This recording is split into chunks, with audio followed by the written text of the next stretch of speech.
All right. Good evening, everybody.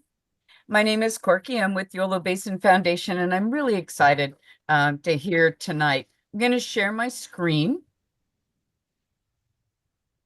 and somehow I get this bar. So let me see if I can get rid of it.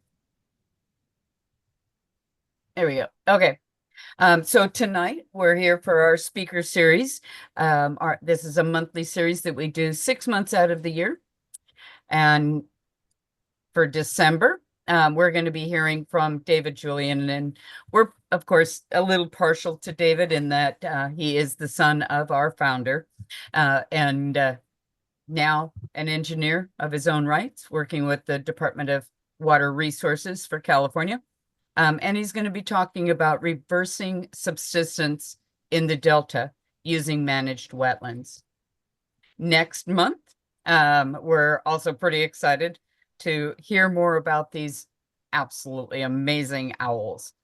So we'll be hearing about the burrowing owls, some of the struggles and some of the failures that have been going on with Catherine Porter from the Burrowing Owl Preservation Society. Also, just a little bit of a plug for the future. As I said, January is going to be burrowing owls. In February, we're going to hear about the otters. March, a variety of spectacles that you could see if you go out to the Yolo Bypass Wildlife Area and explore. And then in April, to wrap up our year, we will hear from the Wildlife Area Manager, Garrett, and some of the updates and projects that have been going on out there. So, going to stop my share here, bring us back and turn over to David so he can share. Where'd you go, David? There you are. So that David can share with us all about what he's been working on. All right. Thanks, Corky. Yes, I'm David Julian. Many of you probably know me one way or another, or may have heard of me. I am the son of Robin Kaleko, the founder of the Yolo Basin Foundation. I sometimes joke with my mom that she brainwashed me, and then she comes back, "No, I gave you ample opportunities and exposure. So, one way or another, here I am presenting on wetlands that I manage down in the Delta and the importance of them and what they're doing, and specifically reversing subsidence within the Delta. So, before um, advance, before I jumped in the presentation, just a little bit more about me. Um, I feel like this is kind of a good representation of myself overall. Um, Here's a picture of me in one of my wetlands, sporting my winter hobby, which is Kings basketball. And for everyone's record to show how much I care about this presentation, they are playing right now, and I don't know what's happening. So that's a big deal. Um, on the top left is I'll say I would say my assistant, but I'm more like his assistant, my cat Finn. Right now, I think he's breaking down the budget for my program for the year, telling me how much I still need to spend. So I appreciate his work. Down on the right is my wife Heather. We've been married about 6 years. Easily my better half. I think this picture is out in Yosemite. Um, and then just a little background about my schooling and where I worked. I grew up in Davis. So, of course, I went to school in Seattle, of all places, because in Davis, I thought I liked the rain. Then I went to Seattle. Turns out I don't like the rain. Beautiful city, loved the school, but wasn't for me. So I ended up going to grad school at UC Davis, which again, I did not expect to be ending up at, considering I grew up in Davis. Got a master's in water resources engineering there. And then when I graduated, and actually while I was at the university, I had a student position with the Army Corps of Engineers with their Hydrologic Engineering Center. I did ecological software modeling, software development, with John Hickey there, if maybe a few of you have heard his name. Um, and so we developed some ecological modeling software tools, and I did my master's thesis on that, which was a reservoir operations tool for the Connecticut River watershed, of all places. And then when I graduated, I first went to work for what was at the time CH2M Hill, which then became CH2M, which then became Jacobs, all in the 4 years that I was there. So I like to tell people I worked for 3 different companies in the span of 4 years without changing jobs.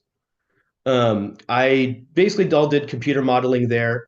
I primarily did temperature and fisheries modeling, also some flood modeling, and mainly in support of large environmental documents related to the operations of the State Water Project and Central Valley Project.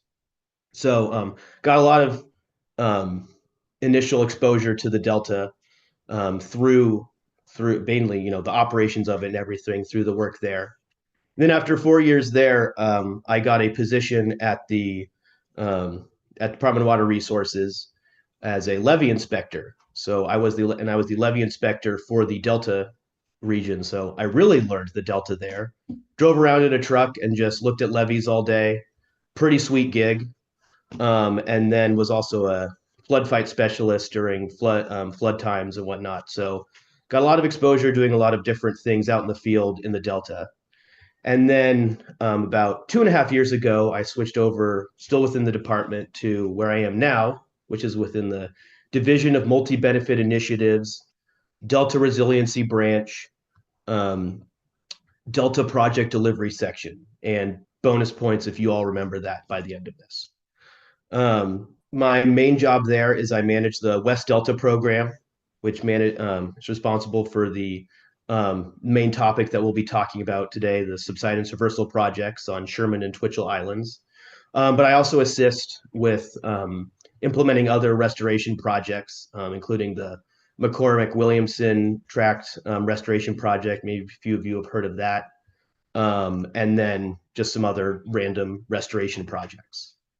So that's just a little bit about me.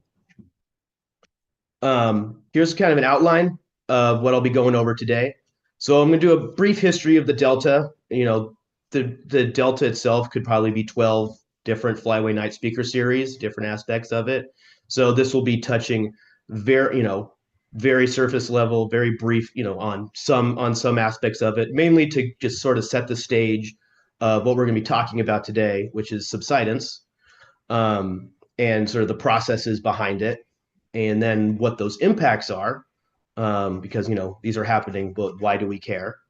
And then the actual overall topic, which is reversing that subsidence using managed wetlands.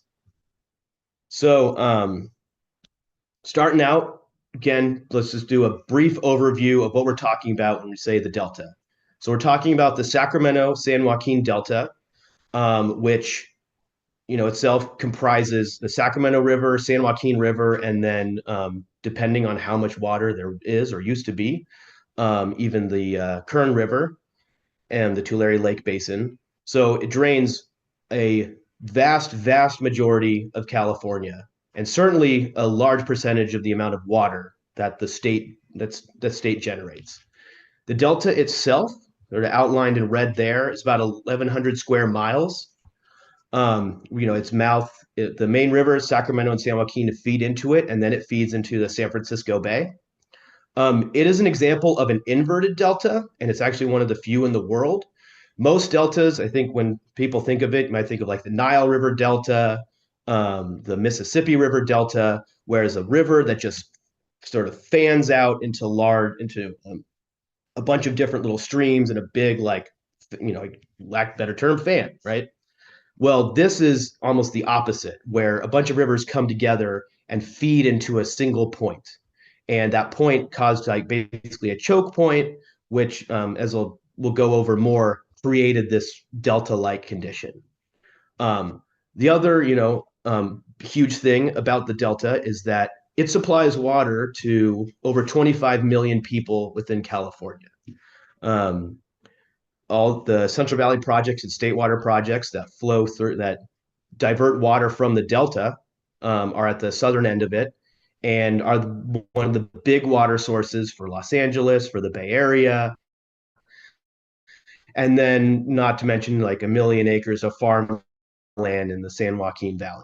So it's immensely important to the. So we're going to step back a little bit in time to sort of talk about where the delta, how the delta formed, at least only looking back about 20,000 years ago, because overall the delta is actually very young. In geologic time, time it's an infant, you could say. So about 18,000 years ago, the sea levels were lower because we were still in an ice age. There were still a lot of glaciers. A lot of water was um, around the world, including California, was trapped up in ice. So the Sacramento River actually used to flow through the Bay Area and used to flow through San Francisco Bay, and the Carquinez Strait was that's where the channel was, and then it flowed all the way out from the through the Golden Gate and another 20-30 miles past that.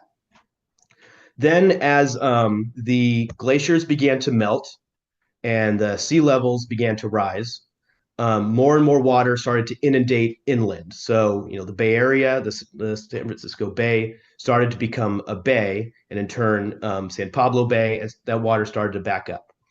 At the same time, the glaciers were melting, so there was more outflow.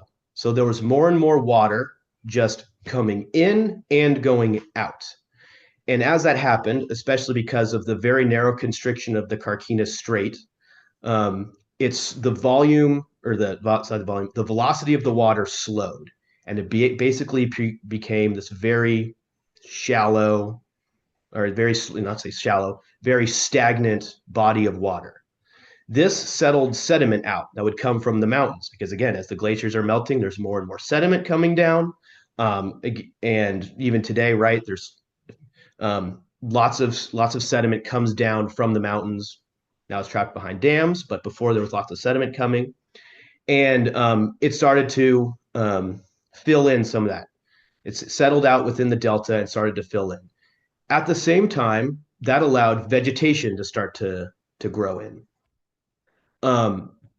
This vegetation would break down and just start building upon itself, and that's where the peat soil came from, and it just built upon itself and built upon itself and built upon itself, and it built upon itself at a rate that's as sea level rise or rising, where it basically kept up with itself. So as the sea level rise rose, the delta also rose, and as a result, we got this sort of natural configuration before, basically say until right, a couple hundred years ago.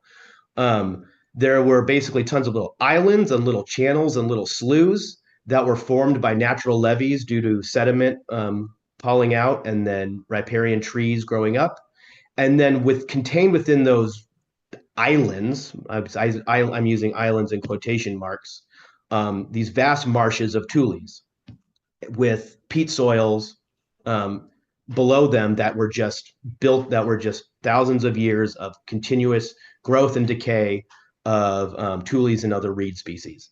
And in some instances, the peat soil became hundreds of feet thick. It depended on where you were, but it was we're talking very, very deep soil. And so, these pictures here are kind of just, are sort of, I would say remnant images, but images of like what it might have looked like.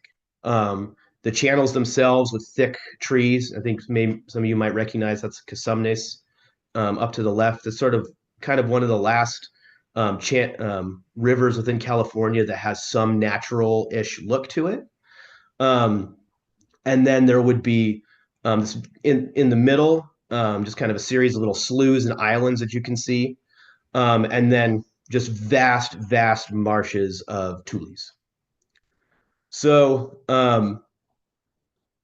after the creation, as this ecosystem developed, it became the home to tons and tons and tons of species. Um, it's sort of hard to describe just the species and the ecological richness that was the old delta. This is just some of the animals that either continue to inhabit or used to inhabit it. As I was trying to put this together, I would every time I'd think of a new animal. It's like, oh yeah, what about this? What about this one? So some of the big highlights. There's salmon, right? Vast salmon runs would pass through the delta on their way out. The delta was a huge feeding ground because it's just a big giant marsh. Um, there were descriptions of like the geese that would literally like you could say like black out the sky, ducks everywhere, tule elk, grizzly bears, huge schools of smelt. Um, it was just a unbelievably species rich area. And along with that, right, as as so rich with species, it was rich with people too. um I looked through various sources, to try to. I There's a lot we can talk about all of these things. So one thing I read was that the Delta was considered was probably one of the most human dense areas of North America prior to prior to Europeans, just because of the level of resources available. Numbers, they've varied from like that I'm sure underestimates I saw were like 15,000, who knows? It was probably, but it was a vast rich with humans as well. Um, the painting I got here, I was looking through several articles, and this was a painting done. It's called the Parastic Village by a couple of indigenous artists, and again, it gives a really good depiction of what life may have looked like. Got the tule huts, people gathering acorns, hunting ducks, fishing, processing a lot of their acorns under and stuff under ramadas, um, harvesting shellfish. I think there was that said over 500 species, different species for like with different cultural and useful purposes. Um, One village or say nation that I read about was called the Elamne. They were a nation of about 200 off of Elk Slough, close to present day Clarksburg. They were Miwok speaking. When you read about, it seemed like the vast majority of indigenous people in there were some kind of Miwok speaking. I'm sure there were other languages. Miwok, that's just the European classification, but that's what I learned. Um, I can give you other like there's a tons of good books and resources out there that I'm happy to share with people to kind of give you more of a picture. Um, but one thing I wanted to focus on with them was their use of tule. So down in the left there was tule boats. They fashioned boats primarily for navigation, for fishing, for transporting goods out of tules. There's a story of when the Spanish were first coming up through the Delta. They were getting stuck on the, believe it or not, very shallow and shoaly San Joaquin River. Um, and their ships kept getting stuck. And then they would see these indigenous people just cruise on right by in their tule boats. Their houses were made of tule. I think if you go to the um, demonstration pond, right? Sometimes there's the tule hut that gets built every year. Baskets, they ate them. Um, they're pretty much you could more or less eat more the whole plant different times. And then they manage them themselves, right? They primarily through burning, through cutting, um, and so they were able to generate, the large amount of resources that they need, the large amounts of tule. You get fresh growth of it every year, and thus it was able to support again the big population that um, anthropologists think was there. Of course, things, this didn't last. The indigenous within the Delta were able to hang on a bit longer than you could say at least the mission Indians. And in fact, many mission indigenous folks would flee the missions and go into the Delta as refuge. So they think at times actually the population may have increased even more just because there was such an influx of, you could say, refugee indigenous into the Delta. And then that all came crashing down, unfortunately, in the malaria plague of 1833. They say it may have wiped out 9 out of 10 indigenous folks within the Delta. So, that kind of, unfortunately, you could say it sort of spelled the end to the Delta as it had been for several thousand years. So, right, that came with Europeans. And with Europeans came reclamation of the Delta. So this really began going in the 1860s. After the gold rush, it kind of, it was still going, but I think a lot of folks were starting to realize they couldn't make their money in gold, but saw that this vast swamp could be a incredibly fertile area, for agriculture. So reclamation began in the 1860s. Sherman Island was actually one of the first to be reclaimed. First, they built very short, shallow levees, where the main islands were kind of formed, and then began draining the soil and planting different crops. And the soil was so productive that it just became world renowned. There was one story I read, people were claiming that they were growing like 50-pound cabbages. Just the productivity of the soil was something that no one had ever seen.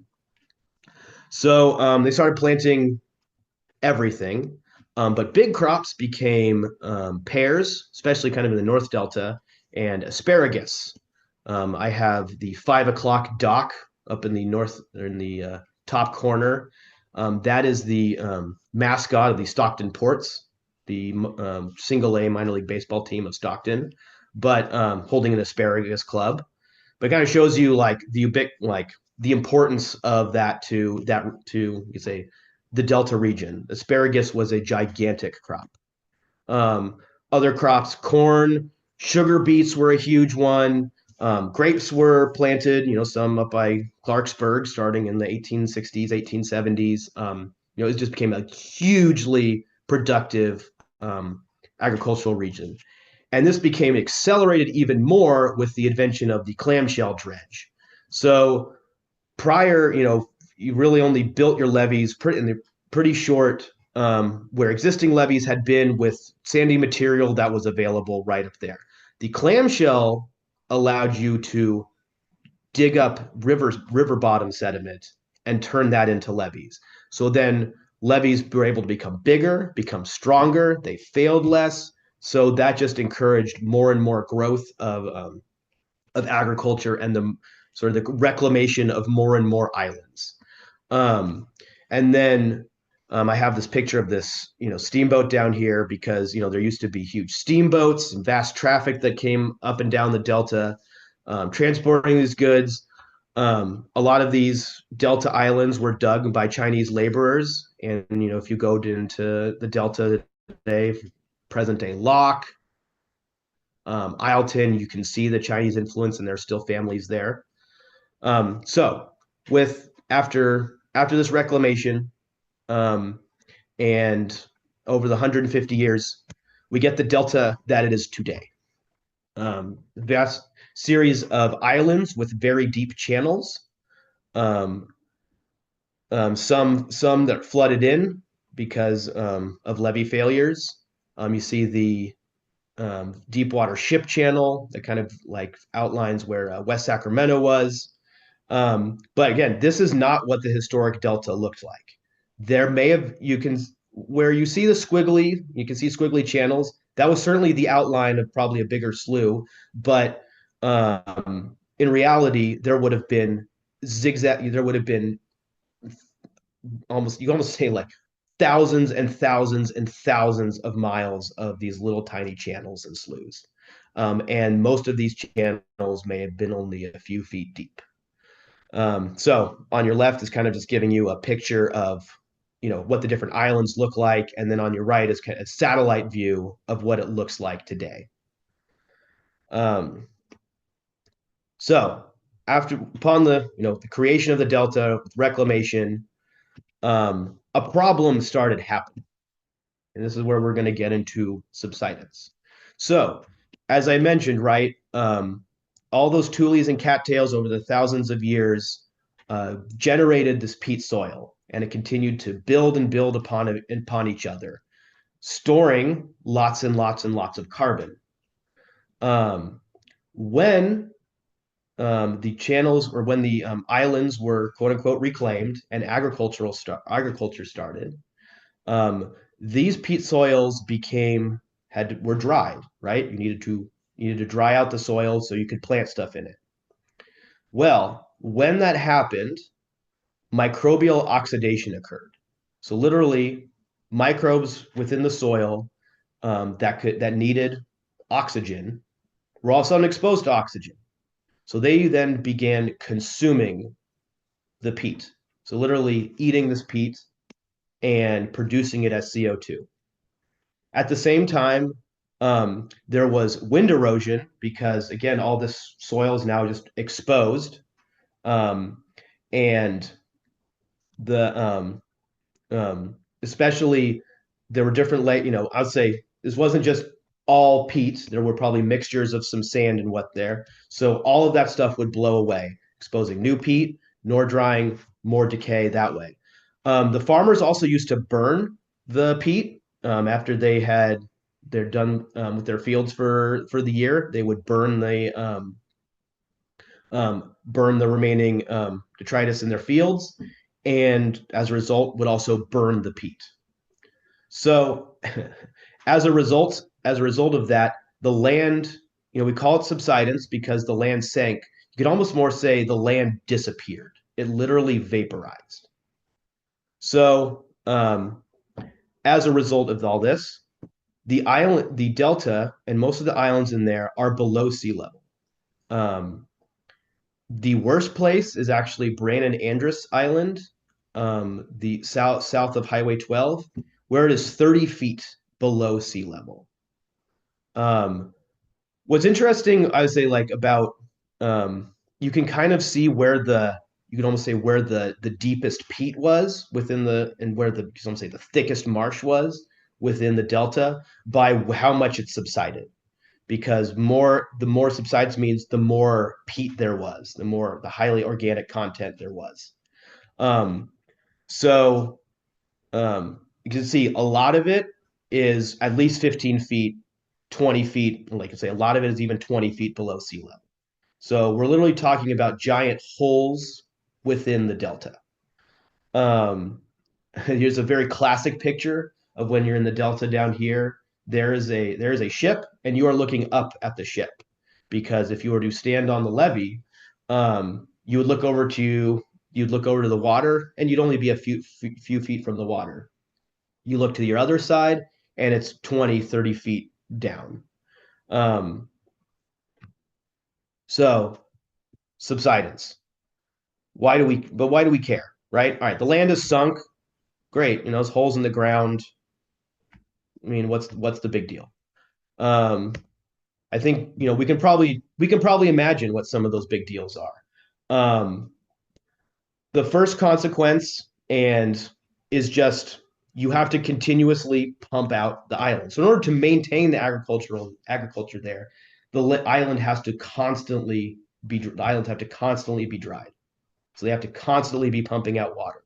And as it subsides further, seepage only increases, meaning that you have to pump out more and more. You have to dig your channels deeper and deeper. So just right off the bat adds considerable amount of maintenance, pumping costs. So just from a pure economical standpoint, right there by it, there's one consequence.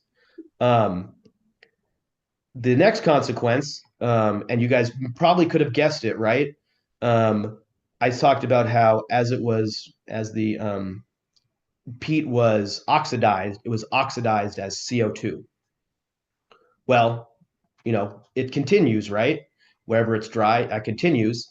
Think about it. All of that carbon, all of that peat is now in the atmosphere and continues to be pumped into the atmosphere. This is a estimate. This is as carbon flux estimation. I think this came from UC Berkeley. They're the primary studiers of carbon and carbon emissions out in. And this kind of gives you an idea of what the emissions are on a per acre basis. And this is the low end. I can tell you it is higher in most instances. Um, so think about all of that carbon that even today is still being pumped into the atmosphere just from soil vaporization. This is, no human act, no one's driving their trucks over it. No one's doing anything. Like this is literally just by the soil being dry, it is emitting into the atmosphere. And to give you a perspective of like what that impact is, it's about 1.5 to 2 million metric tons of CO2 each year, which is about 400,000 cars. So I like to think of the delta as just a chimney of CO2. Literally 400,000 cars idling worth of carbon dioxide into the atmosphere, driving climate change, all the consequences that come with it, right? But you would say that might, on the consequences scale, that's a huge one. The biggest one probably is levee failure. As the islands continue to sink, the pressure up against the levees increases. It's we got to call it a hydraulic gradient. Think of almost like a dam. You've got a huge amount of just pressure pressing on the levees, and as it sinks, that pressure only increases. And with sea level rise, right, that pressure only increases further. So this is a picture of a levee failure on Jones Tract.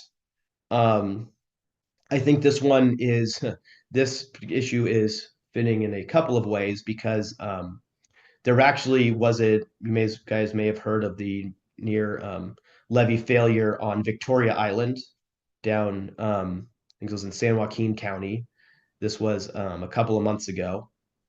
I believe they are just finished repairing that. So that was a near total flooding of another island. And then of course we had the earthquake today,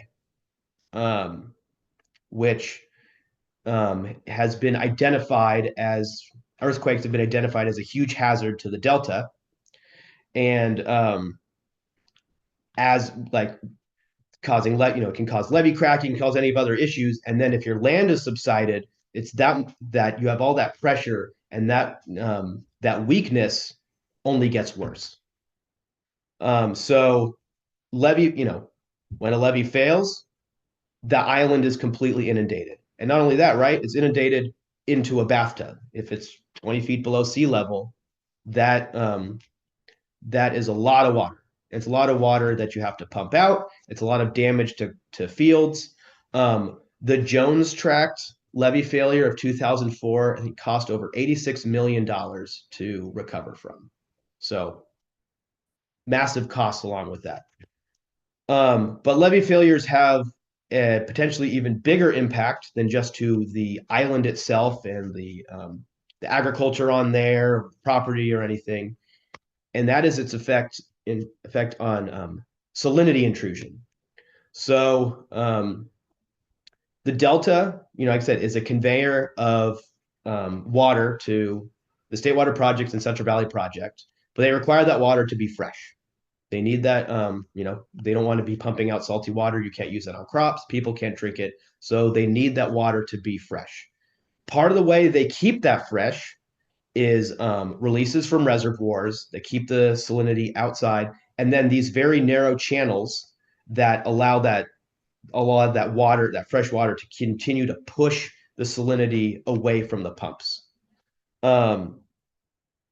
Before the before the delta was reclaimed and the islands were formed, and then the operations of the Central Valley State Water Project were developed to use reservoir outflows to keep the salinity out.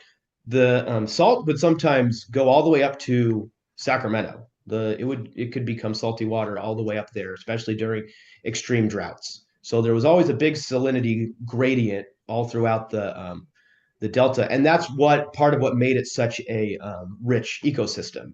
You had estuary, you had a mixture of, you could have some freshwater species, you could have saltwater species, brackish species in the middle. After the islands, after the implementation of the outflows for the State Water Project and Central Valley Project, that salinity gradient was pushed much further west. And west, basically more or less to about this point, give or take. I sort of put 2000 as like a fresh line. That's that we're talking parts per million. Reality, fresh water is closer to like 200 or 300. But for most crops, some crops they can, depending on what it is, they can tolerate a little bit more, saline water. But outside it, when you get to 2000, you pretty much can't, you can hardly grow anything. So levee failure and all that. So again, why does that matter? Well, if one of these islands are to fail, think of it basically as a big bathtub, and it will gulp the fresh water. It would gulp all that water, and then all of a sudden you have that much fewer volume, keeping the salinity at bay, and the salinity moves further inland. The Western Delta Islands are the most important to that, and in fact, the most important are Sherman and Twitchell Islands. So they are the furthest west, basically acting as a physical barrier to salinity intrusion. However, this is especially the case with Sherman Island. If it were to fail, all that the salinity could intrude all the way to the pumps. There have been studies that have indicated that the State Water Project would see like a 26% increase in daily average salinity. So a huge increase. A situation like this happened in 1972 when Brandon Andrus Island failed, and it took 180,000 acre feet of water to flush to basically reset the salinity out to a point where it could then be diverted for cities and farms. Sherman, if it were to happen, would be much, much worse. So that is now setting the stage closer to where we up to, to the point of my work and the presentation I'm giving here. Sherman and Twitchell Islands are now actually majority owned by the Department of Water Resources. So DWR recognized this issue, say even before the 1990s, recognizing that okay, Sherman Island and Twitchell Island are really important to the continued operations of the State Water Project and Central Valley Project, or State Water Project, to keep the water to cities and farms going. We have an issue with subsidence on them. They are sinking. Sherman Island, in some instances, is over 20 feet below sea level. So we need to address it.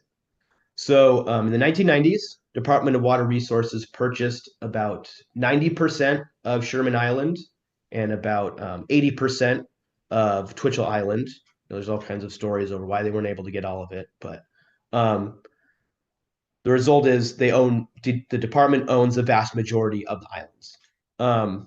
And they purchased them primarily to protect the State Water Project by stopping subsidence, by improving levee stability through that stopping of subsidence, and providing more funding to be able to keep the levees up. Again, not wanting the islands to fail. It also allowed the department to relax the water quality requirements.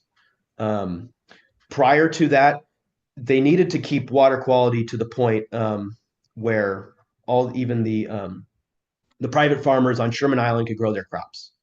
Well, the amount of water required to do all of that, I think my coworker said, would have emptied Oroville Reservoir every year just to keep salinity at bay at the west edge of Sherman Island.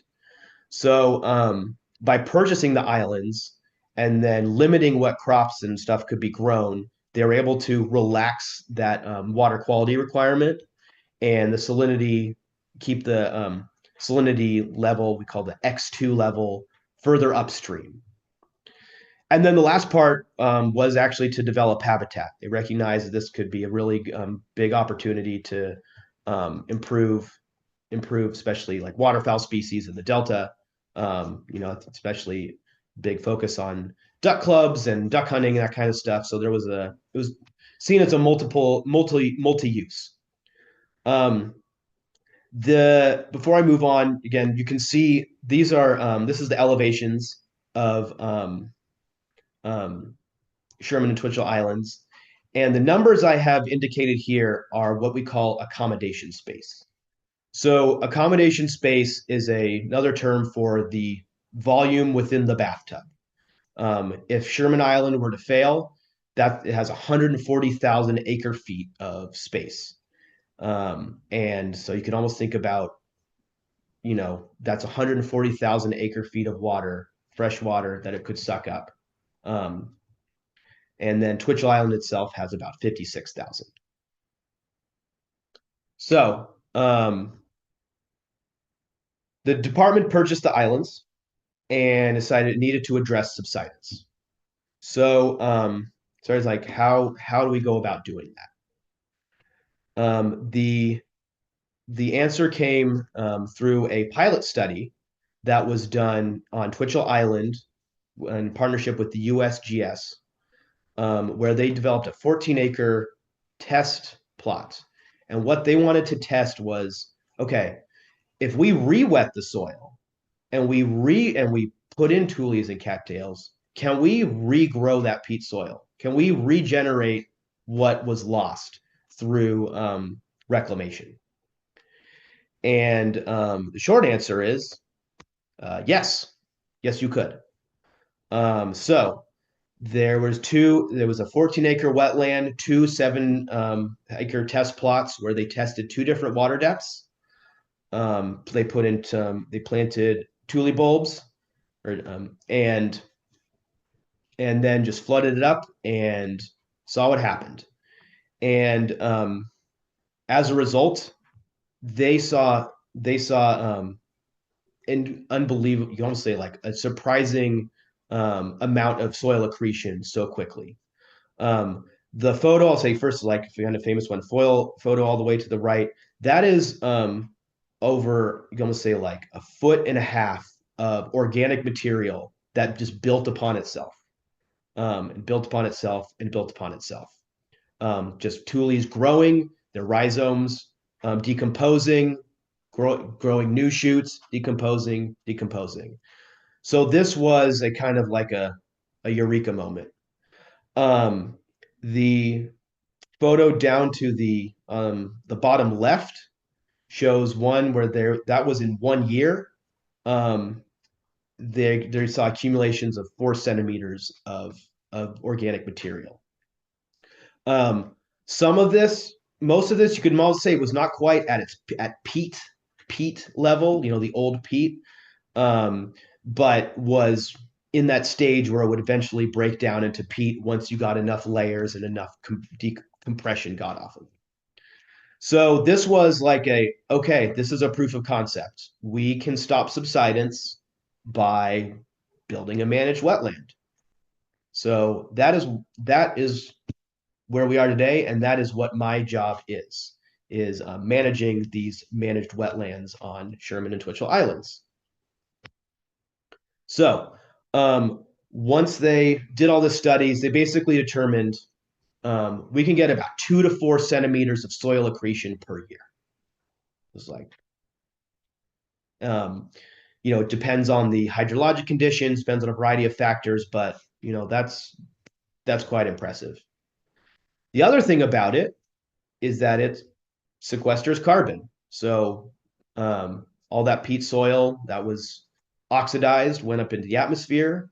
Well, now this new peat soil is now being generated. Well, that's carbon. So how much carbon is it taking up? So there were studies that have done that alongside and have continued and with more instrumentation have been able to become more and more um, say precise in how much sequestration we get, and then compare, especially can compare it to other land use types. So this is data again from UC Berkeley. It found that for corn and for pasture, typical land uses out in the Delta, especially on Sherman and Twitchell Islands in the past, corn produced about CO2, emitted about CO2, what was that? 4.1 tons per acre of CO2 per year. Pasture about 5.1. Meanwhile, wetlands sequestered 5.5 tons of CO2 per acre. And as the wetlands got older, they noticed that it actually started to sequester more. There is a trade-off, though, to wetlands. Some of you may know this, that wetlands do emit methane um, as um, as vegetation gets wet. Other microbes break them down, and they emit methane. So they're especially they're not foolproof, right? They're not perfect. So comparing the different land uses, we found that corn didn't really emit any methane. Pasture emitted some methane, I think primarily from the animals that were using it, and the intermittent wetting of the of the of the pasture. Young wetlands were found to emit a lot of methane. And the reason for that is when wetlands, when these were constructed, we'll talk about a bit more, and they were first flooded up. Um, um, sorry, I just lost my train for one sec there. A lot of the old vegetation breaks down. So in the first few years of a wetland, that emission is substantial. But studies have shown as we go along that methane actually decreases, and it continues to decrease, mostly because that old organic material, a lot of that old organic material has been eaten up. So if you take this CO2 and the CH4 methane and you do the total budget, you get a net GHG budget, so say. Corn has over like 8.5 tons of CO2 equivalent per acre. A lot of that, additionally, that I didn't show for corn is due to nitrous oxides. So nitrous oxides come from fertilizers, and those have a significantly higher warming potential compared to CO2. So that's why corn here is so high. Pasture is pretty high, not quite high as corn. And then younger wetlands, when you combine the amount of methane that's produced versus the amount of carbon that's sequestered, is still a net emitter. Older wetlands, though, and by older wetlands, we tend to say about 5 to 10 years, are actually net sequesterers. But regardless of like whether they're emitting or they're sequestering, compared to the previous land use, they are, the previous land uses of like corn and pasture, they are massive reducers in greenhouse gas emissions. Net, basically say about 9 to 10 tons per acre of CO2 equivalent GHG reductions. So big sequesters of carbon in addition to reversing subsidence. So based off of that, it was like, okay, the department decided to start constructing wetlands. The first one was a 315 acre one on Sherman Island called Mayberry Farms.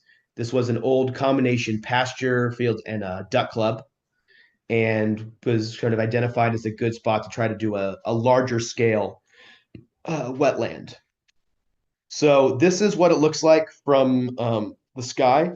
You can see it's a mixture of open water ponds, and then wherever you see the plants, that means it's not too deep.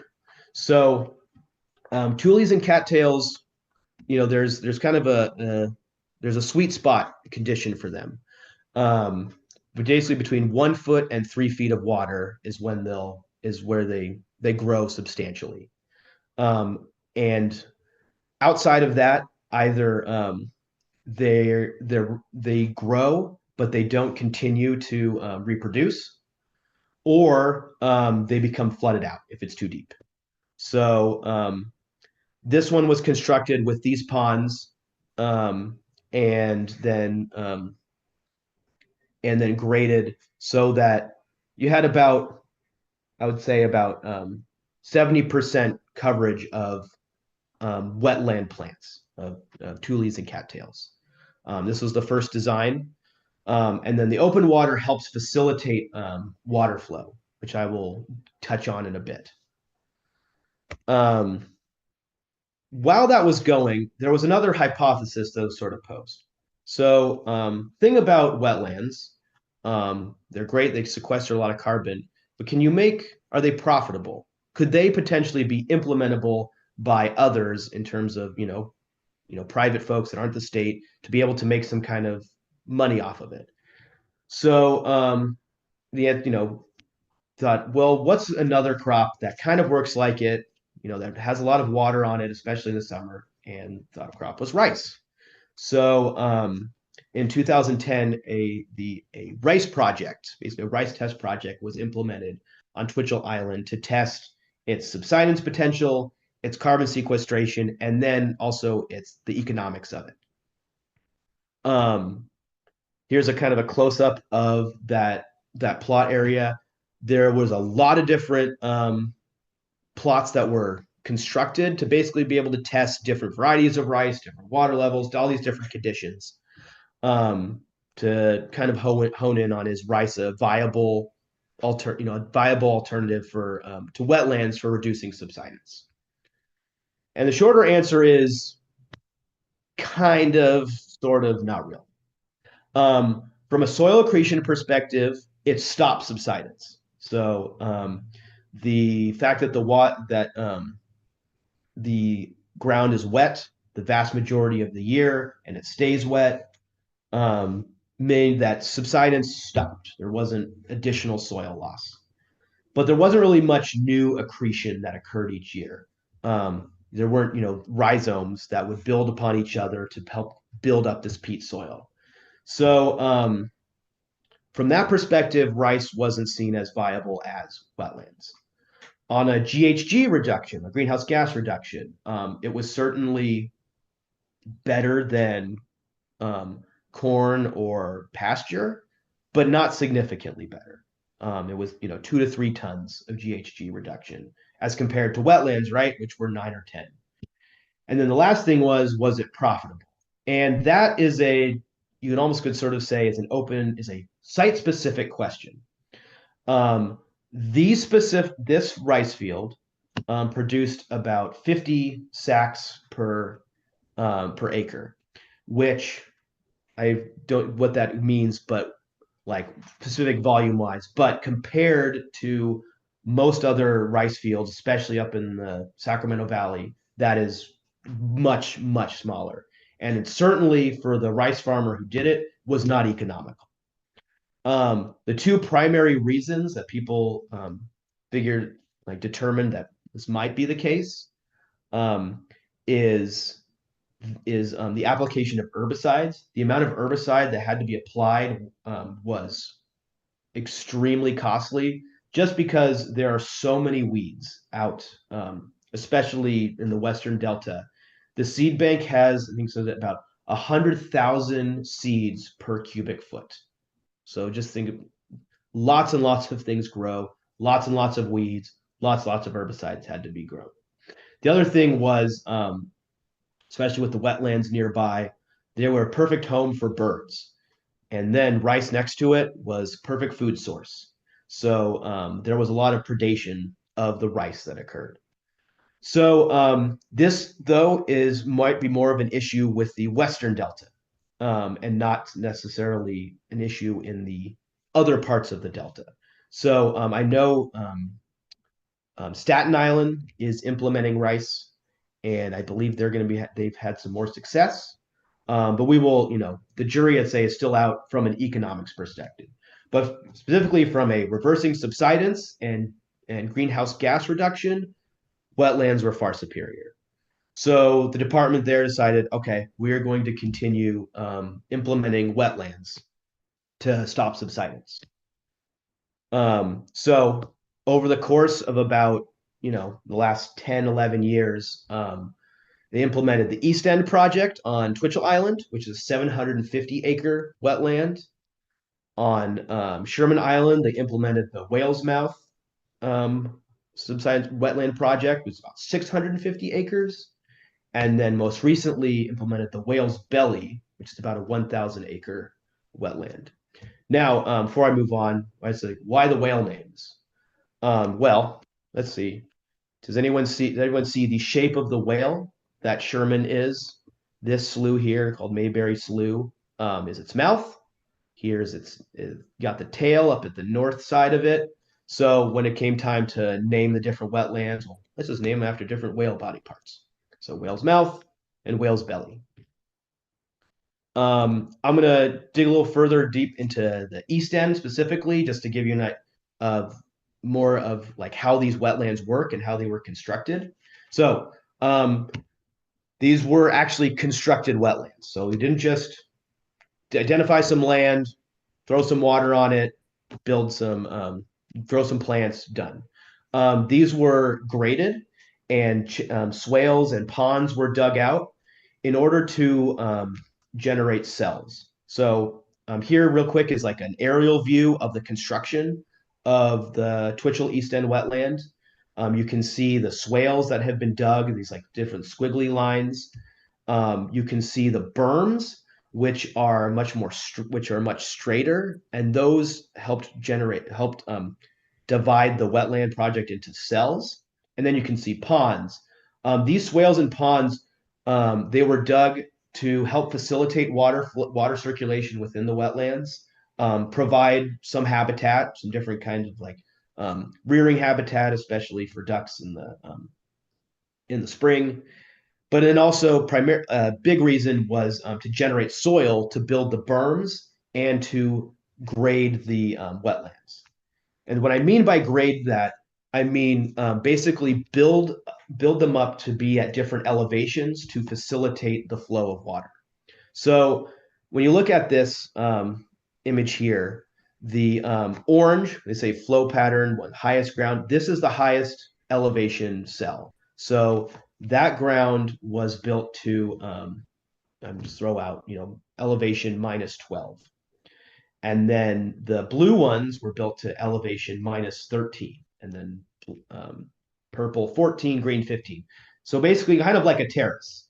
And this facilitated the flow of water across the island. Also, if we remember the elevation one, the island was deeper at the center of the island. So it kind of used the natural subsidence contours that to help facilitate that grading. These orange squigglies in there, those are the berms that I'm talking about, and those helped create and confine the cells. And that allows for more like focused management of each individual cell for I'd say area for purposes of like maintaining vegetation, facilitating water flow, all those. This was one configuration. I think in other ones we did sort of smaller cells. We did as each project we did, we tried to iterate and learn off of them. So the water gets onto this primarily through one major way, and that's with a siphon. So we are in effect irrigating. This is when I say managed wetlands. These are irrigated wetlands. We're taking water siphoned from the San Joaquin River in this instance onto the wetlands, and then facilitated throughout the whole wetland project um, through these we call risers. These are flashboard risers, very simple. This plastic thing just has some boards in it, and that allows you to maintain the water level. As I said, we try to keep that water level between 1 to 3 feet, which allows for the maximum growth of tules and cattails. Um, Depending on if there's certain maintenance that we need to do, the boards allow us to drain the cells if need be, or to, for instance, increase the volume in there if we want to add more water in the spring during drought years, so that we will have more water later on in case there's water curtailments like we have had before. So it allows for a lot of flexibility, and the more risers there are, just the more flexibility there is in managing the water levels in each cell individually. It also allows for experimentation. So we've tried out like different water depths, as to see like what different growths we get. We are potentially going to be doing in one cell, trying out a cultural burn to manage some of the vegetation. And that would allow, having these flashboard risers would allow us to, for one, test it on only one cell and build the water up as high as we can to help facilitate that burning. So these things, though, they're not just for growing subsidence or growing subsidence, stopping subsidence and sequestering carbon. They are also wetland habitats, former cornfields that are now managed wetlands. So variety of wetland species, not the same richness, of course, that there once was, and not even the amount of richness that there is for tidal wetlands, but a fair amount of species, both native and unfortunately non-native. And I will bring your attention to the swamp rat-looking thing, the nutria. Unfortunately, we do have nutria in one of our wetlands. They were identified a couple of years ago. CDFW, Department of Fish and Wildlife, has an ongoing nutria capture program that continues there. But that is, one issue that has arisen. Another issue that we have potentially with the wetlands are mosquitoes. This is thousands of acres of water that could be potential home for mosquitoes. But we work with the Sacramento and Yolo Vector Control District to manage the mosquitoes. They do mostly passive controls, because we try to keep the water levels constant and we don't dry them out to have like exposed mud and everything. Our mosquito production is actually relatively low, especially compared to intermittently flooded things like pasture and other agricultural crops. So not as bad as it could be, but it's certainly another thing that we have to consider when we're managing for it. So the last thing, getting closer to toward the end of my presentation, is I want to talk quickly about what we're doing with that carbon sequestration, and we have turned them into carbon credits. So the American Carbon Registry is a company that does certified carbon credits, and based off of a methodology that was developed based off of these wetlands and using the data that I mentioned was developed by UC Berkeley. And it has generated from that huge, giant reduction in carbon emissions over 52,000 credits. These are credits that can theoretically be sold on it's called the voluntary market, where you hear companies just buying carbon credits to offset their emissions, or to make themselves look good, or the compliance market, which is again for a different kind of. This is a very intricate thing, but it's a different kind of marketplace again for entities to offset their emissions. The of course, with everything, it's never simple. We have not yet to actually sell these credits because it is still unclear legally if we can sell them. But at least we have generated them. And it's something, it's I think a big avenue, especially for implementing these future kinds of wetland projects because they're not cheap. They require maintenance, but it could certainly be, it can be an alternative to, or it can help offset the costs of implementing these.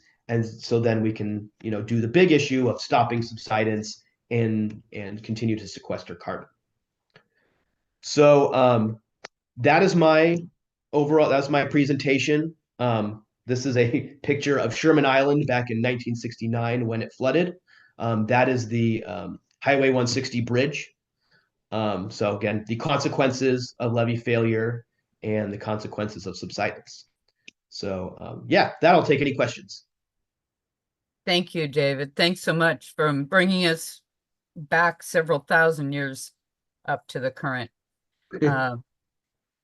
So if people have questions, I am hoping that you will put them in chat, and then I can read them out so that we get them on the recording. I haven't seen any questions come in yet, but you know what? You kept everybody on, which is pretty impressive, I think, too.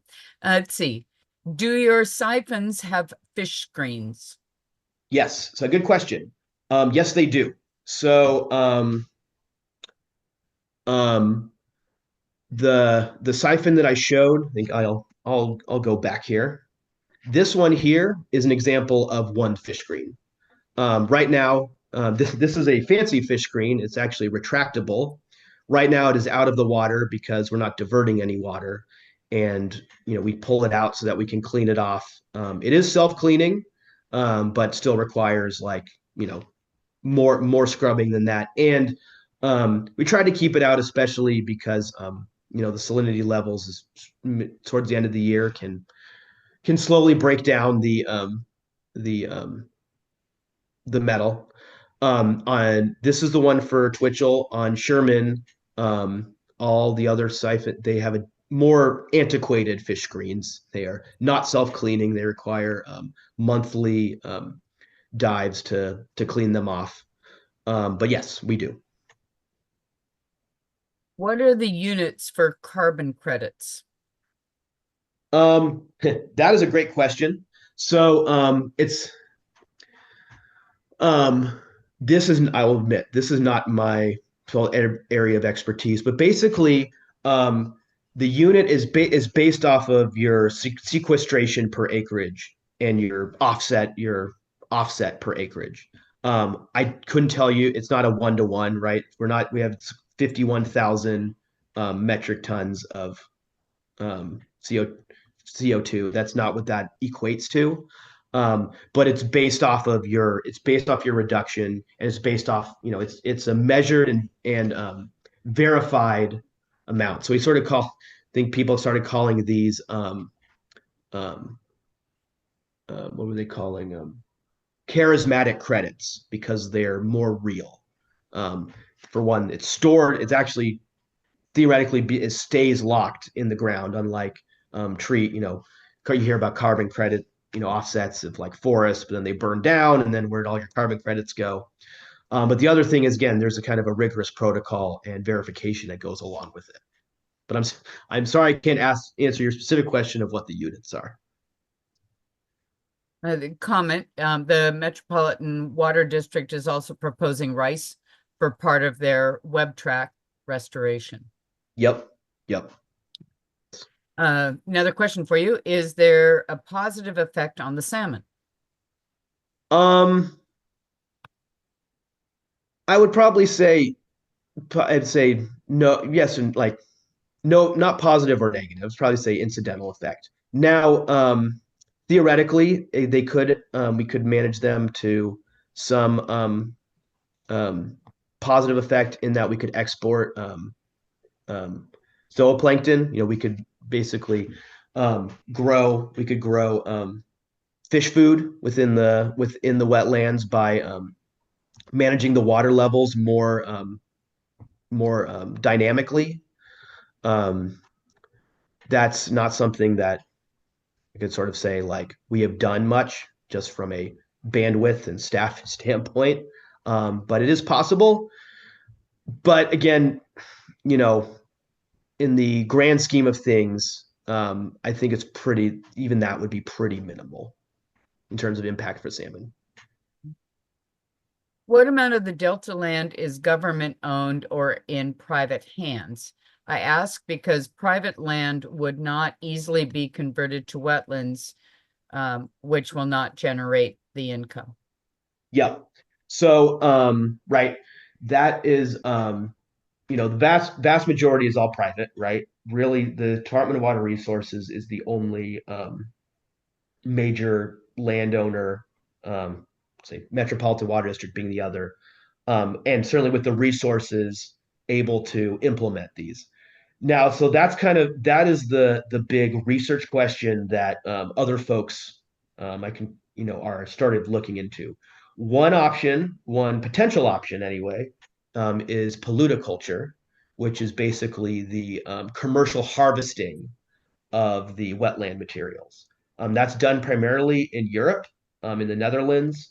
They harvest them either for biofuels, for actually like building, let's say, um, sort of like furniture materials, um, like just right, basically sort of biomaterials. Um, that is being studied here in the Delta. Again, on pilot scale, being looked at on Twitchell Island, and really, that's what it would take to implement this on a large scale. Are you allowed, uh, are you going to allow hunting on the wetlands? No, we don't, and really, they are not good hunting. These are not your typical managed. These are not managed wetlands in the sense of you think of like duck clubs. Um, they are the water levels stay constant year round, so you don't get a bunch of ducks feeding in it, and it's so chock full of tules and cattails that you wouldn't be able to you wouldn't be you know you wouldn't really wouldn't be able to hunt for anything. Now, we do limited, beavers are an issue. Um, we have they block up the risers. They can really disrupt our the water flow. So we do have a predation permit with the Department of Fish and Wildlife to allow for like limited hunting of beavers, um, just in the wetlands.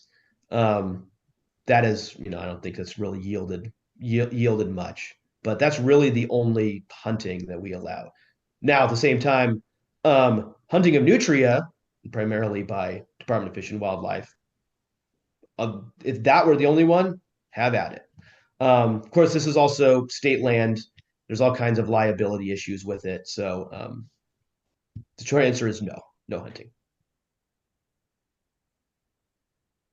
So probably tied to that same question, Yeah. is there any public access or tours for these areas? So there are tours, and especially if folks are interested, I am always happy to give a tour. All you have to do is contact me, be like, "Hey, I want to go see this." Be like, "I got you." Um, from a more like public access, the thing is, they're sort of behind private gates. These islands are managed by reclamation districts, the levees and the drainage. And so they have access gates and they kind of limit public access. And then just to again for liability reasons, we try to discourage like public use on its own. And don't beavers have benefits in terms of wetland creation and maintenance? They do, especially up in would you say the foothills and on the streams. Um, they In the Delta, it's funny. The Delta, they're considered a nuisance, because um, from our perspective, and more specifically, we've got our wetlands going, um, and blocking up our features to be able to manage them, is not helpful. But it's a very funny dichotomy. The Department of Fish and Wildlife, I've come out with them, and they're like, man, our management, we're encouraging they're trying to encourage like beaver introduction or beaver reintroduction, but not in the delta. There's a distinction there. I imagine there's also probably a certain amount of issue with um, beaver populations due to the removal of the large predators and the natural balance. Yep. Yep. All right, I do not see other, oh wait, one more. What is your contact number or email if we would like to visit these sites? Yes. I will just pop it in the chat right here. Great. While you're doing that, I'm going to take back over this screen here and remind everybody that next month we do have the natural history of the western burrowing owls and the failed conservation efforts. But in that, we're going to learn also about these owls. So we should get a mix of how incredible they are and the issues that they're facing, and conservation efforts that have been tried. And then just one last, we again have a few more months coming up beyond that. So we have the otters in February, the wildlife area spectacles in March, and our updates from our wildlife area manager of the Yolo Bypass Wildlife Area in April. So I want to thank everyone for coming and joining us this evening, participating in our Flyway Nights program. And I hope you all have a great evening. The program is recorded tonight, and I will work to get that up on our website probably early next week. All right. So again, thank you, David. Thanks so much. All right. Thanks, everyone. All right. Good night now.